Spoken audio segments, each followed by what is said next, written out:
Halo semuanya, selamat datang kembali di channel Jason Wilbert. Senang sekali bisa menyapa kalian lagi. Di video kali ini, kita akan melakukan perjalanan waktu yang luar biasa untuk membahas salah satu penemuan paling transformatif dalam sejarah manusia, nuklir. Ya, kalian tidak salah dengar. Kita akan mengupas tuntas sejarah dan penemuan energi yang sering disalahpahami ini. Dari awal mula konsepnya hingga perkembangannya yang kita kenal sekarang. Mungkin saat mendengar kata nuklir, yang terlintas di benak banyak orang adalah gambaran ledakan dahsyat atau bencana. Tapi, tahukah kalian kalau di balik itu semua ada kisah sains yang luar biasa, penuh dengan kejeniusan, kerja keras, dan momen-momen aha yang mengubah dunia. Cerita ini dimulai jauh sebelum era modern.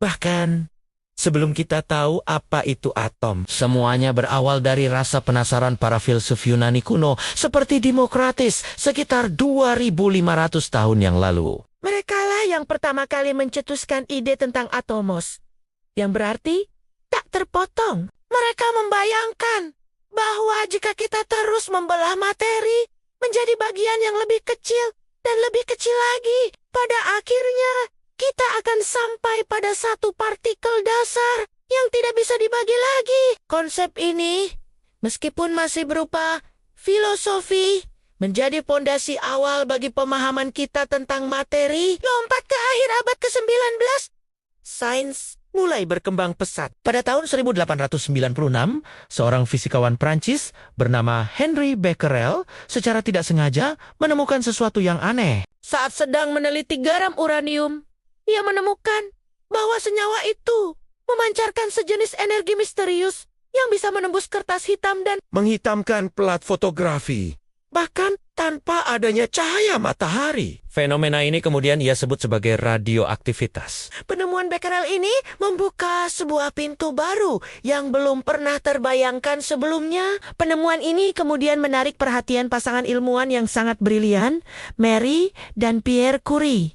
Mereka terpesona oleh penemuan Becquerel dan memutuskan untuk menelitinya lebih dalam. Dengan kerja keras yang luar biasa di laboratorium sederhana mereka berhasil mengisolasi dua elemen baru yang jauh lebih radioaktif daripada uranium, yaitu polonium dan radium.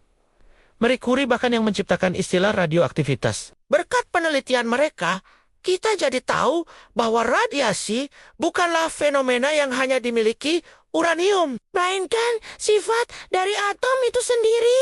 Dedikasi mereka membuka jalan bagi pemahaman fundamental tentang inti atom. Di awal abad ke-20, pemahaman kita tentang struktur atom semakin tajam. Ilmuwan seperti Ernest Rutherford melalui eksperimen hamburan partikel alfa yang terkenal menemukan bahwa atom sebagian besar adalah ruang hampa dengan inti padat yang sangat kecil di tengahnya yang ia sebut sebagai nukleus. Ini adalah penemuan revolusioner. Atom bukan lagi bola padat tak terpisahkan seperti yang dibayangkan sebelumnya, melainkan memiliki struktur internal yang kompleks. Dari sinilah, teka-teki nuklir mulai tersusun satu persatu. Para ilmuwan mulai bertanya-tanya, apa yang sebenarnya ada di dalam inti atom ini? Mengapa inti atom bisa tetap menyatu, padahal berisi muatan positif yang seharusnya saling tolak-menolak? Dan yang terpenting, energi luar biasa apa yang tersimpan di dalamnya? Pertanyaan-pertanyaan inilah yang memicu perlombaan untuk membelah atom. Pada tahun 1932, James Chadwick berhasil menemukan partikel netral di dalam inti atom yang disebut neutron. Penemuan neutron ini menjadi kunci yang hilang. Karena tidak memiliki muatan, neutron bisa menjadi peluru yang sempurna untuk menembak inti atom tanpa ditolak oleh muatan positifnya. Ini membuka kemungkinan untuk memanipulasi inti atom secara langsung. Momen puncaknya terjadi pada akhir tahun 1938 di Berlin. Dua ahli kimia Jerman Otto Hahn dan Fritz Strassmann sedang melakukan eksperimen menembakkan neutron ke atom uranium. Mereka mengharapkan hasilnya adalah elemen yang sedikit lebih berat, tapi yang mereka temukan justru elemen yang jauh lebih ringan, seperti barium. Mereka bingung dan tidak bisa menjelaskan hasil ini. Han kemudian menulis surat kepada kolaborator lamanya, Lisa Meitner, seorang fisikawan Austria yang terpaksa melarikan diri ke Swedia karena latar belakang Yahudinya. Meitner bersama keponakannya, Otto Frisch, merenungkan hasil aneh ini. Dengan kejeniusan mereka menyadari apa yang sebenarnya terjadi. Inti uranium, setelah ditabrak oleh neutron, tidak pecah begitu saja, melainkan terbelah menjadi dua inti yang lebih kecil. Mereka menamakan proses ini fisi nuklir, mengambil istilah dari biologi tentang pembelahan sel. Yang lebih menakjubkan lagi, mereka menghitung bahwa selama proses fisi ini, sejumlah kecil massa berubah menjadi energi dalam jumlah yang sangat besar. Persis seperti yang telah diprediksi oleh persamaan terkenal Albert Einstein. Inilah momen aha terbesar dalam sejarah nuklir. Energi yang tersembunyi di dalam inti atom akhirnya berhasil dilepaskan. Penemuan fisi nuklir ini menyebar dengan cepat di kalangan komunitas ilmiah. Para ilmuwan termasuk Enrico Fermi segera menyadari potensi lain dari fisi reaksi berantai. Mereka menemukan bahwa setiap kali inti uranium terbelah, proses itu tidak hanya melepaskan energi, tetapi juga beberapa neutron baru. Neutron-neutron baru ini kemudian dapat menabrak inti uranium lainnya, menyebabkan lebih banyak fisi yang melepaskan lebih banyak energi dan lebih banyak neutron. Dan begitu seterusnya, sebuah reaksi berantai yang dapat menghasilkan energi dalam skala yang belum pernah ada sebelumnya. Pada tanggal 2 Desember tahun 1942, di bawah tribun Stadion Football di Universitas Chicago, tim yang dipimpin oleh Enrico Fermi berhasil mencapai reaksi berantai nuklir mandiri pertama di dunia. Mereka membangun tumpukan grafit dan uranium yang disebut Chicago Pilium. Momen bersejarah ini membuktikan bahwa energi nuklir bisa dikendalikan dan dimanfaatkan. Ini adalah kelahiran era atom. Tentu saja, sejarah nuklir juga memiliki sisi kelam. Penemuan ini terjadi di tengah gejolak Perang Dunia Kedua, yang mengarah pada pengembaraan senjata nuklir dalam proyek Manhattan. Itu adalah babak yang kompleks dan tragis yang selamanya mengubah geopolitik dunia. Namun, penting untuk diingat bahwa ilmu di baliknya pada dasarnya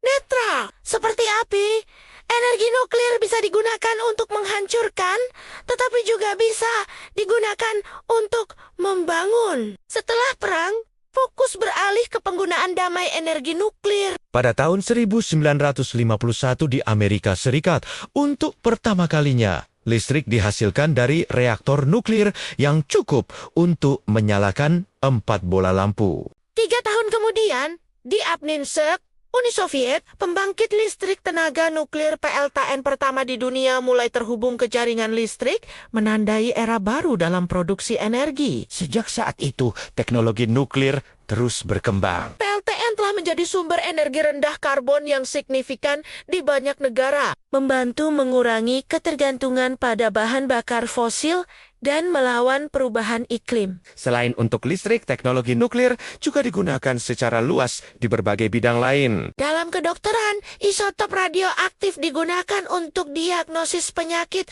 melalui pemindaian PET dan untuk terapi kanker. Di bidang pertanian, radiasi digunakan untuk mensterilkan hama dan menciptakan varietas tanaman unggul. Dalam industri, ia digunakan untuk mengukur ketebalan material dan mensterilkan peralatan medis. Jadi, dari pemikiran filosofis Yunani kuno, penemuan tak sengaja di laboratorium Paris, hingga keberhasilan menciptakan reaksi berantai di bawah stadion, sejarah nuklir adalah bukti nyata dari kekuatan rasa penasaran dan kecerdasan manusia. Ini adalah kisah tentang bagaimana kita belajar memahami dan akhirnya membuka kekuatan luar biasa yang terikat di dalam inti atom. Mempelajari sejarah ini penting agar kita bisa melihat gambaran yang lebih utuh. Energi nuklir memang memiliki tantangan, terutama terkait keselamatan dan pengelolaan limbah radioaktif. Namun, dengan inovasi dan regulasi yang ketat, potensinya untuk menyediakan energi bersih dan andal bagi masa depan sangatlah besar.